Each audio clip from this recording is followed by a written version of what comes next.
As you know, on this channel we might like to make our Land Rovers better, and one of the things I really want to make is a better way of testing gearboxes and transfer cases.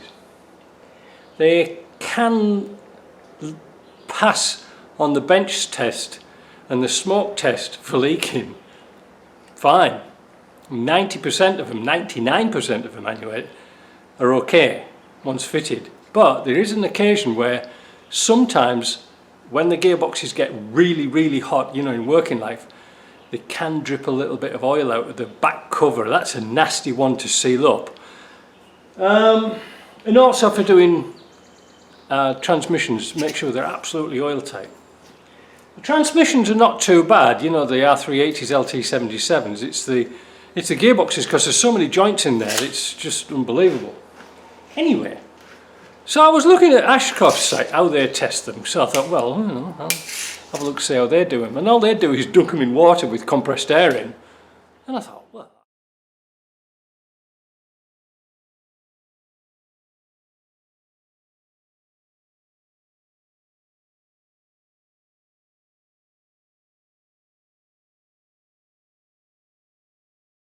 air in. And I thought, well, I can do that. So yesterday, I went up to pick some old oil drums up, you know, to put waste oil in at the local sort of scrapyard, and I had to wander around, and I thought, I wonder if I can find a container big enough to put a gearbox in. Now the biggest gearbox is the R380 for a TD5, and that is actually 3 foot long from one end of the shaft to the other, or 92 centimetres, so it's kind of long. So I needed something long but deep. Anyway, what I came up with was this. It's a filing cabinet, and I took all the bits out, but it's too flimsy. I don't like it, so once you get water in it, it's going to be like a big jelly.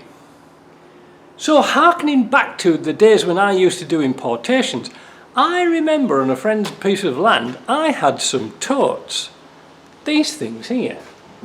Now obviously this is a little bit too deep, but I can put this on a pallet and move it around outside, and so it doesn't have to stay in the shop.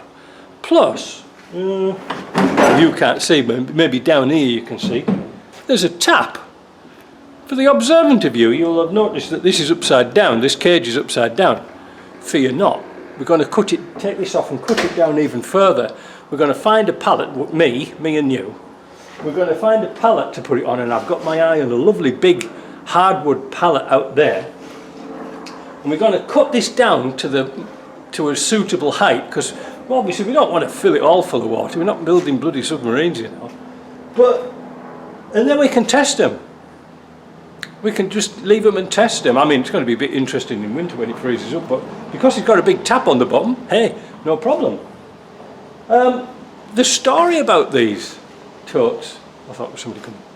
The story about these totes is this, and if anybody's doing importing or anything like this, you know, like you're bringing car parts across, totes, which is what these things are called. In fact, you can see perhaps on the roof of the container over there, I've got one already, but that's already got its top on, and I was keeping that for putting diesel in. But I got these from England when we used to go across buying parts. When I used to go across stripping Land Rovers down in winter, I used to throw everything in these bins, cut the tops off and throw them in the bins. Why? Because you could stack one on top of another, and we used to ship 9'6" containers, high cubes. So you could get quite a few on top of each other. Now if you were just sort of at the beginning and you're just putting them on the floor of a container, you can't get all that much in it. Well, you can get a lot in it, but there's a lot of waste space above it. And these were perfect. So what we used to do was put engines, gearboxes and all the bits and pieces, the cross members, the nuts and bolts, the fuel pumps, throw them all in there and then sort them out when we get here. But they were especially useful for shipping doors, believe it or not.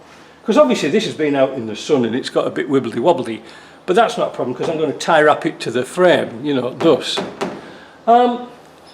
So, well, you like this is cheap me, but we used to go to the tip, the local Gisborough tip, you know, and go have a rummage around in the containers and get carpet.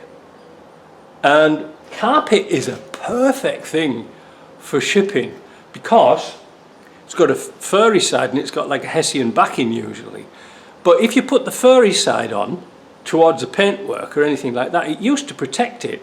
So you put furry side to the door, plonk it in and do another one, bump, bump, bump, bump, bump.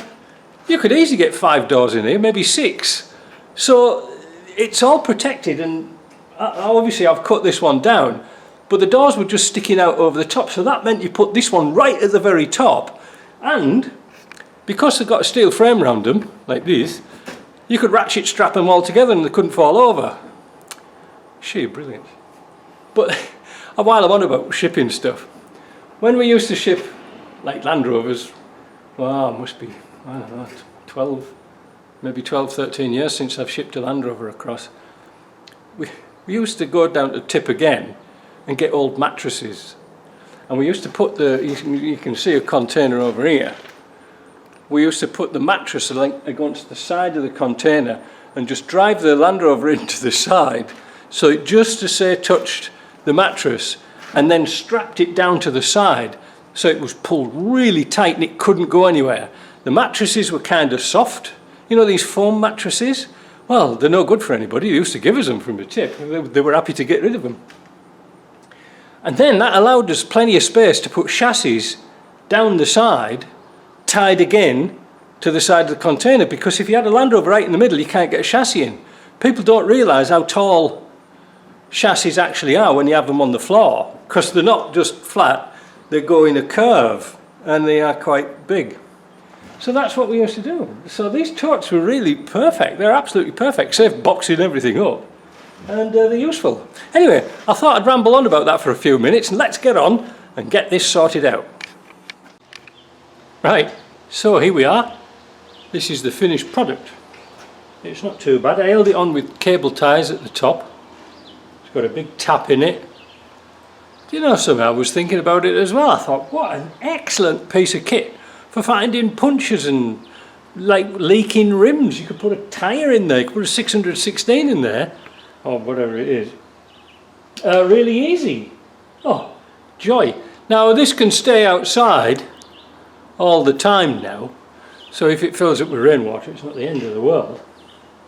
Winter time's going to be a bit of a problem, but I can always turn it upside down for winter so the water doesn't get in, and I'll just have to fill it in as I need, but it'll do the job. It'll do the job. Yeah, it's high enough and long enough to get 300 TDI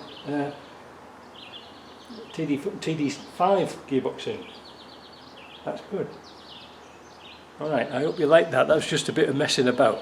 See you later.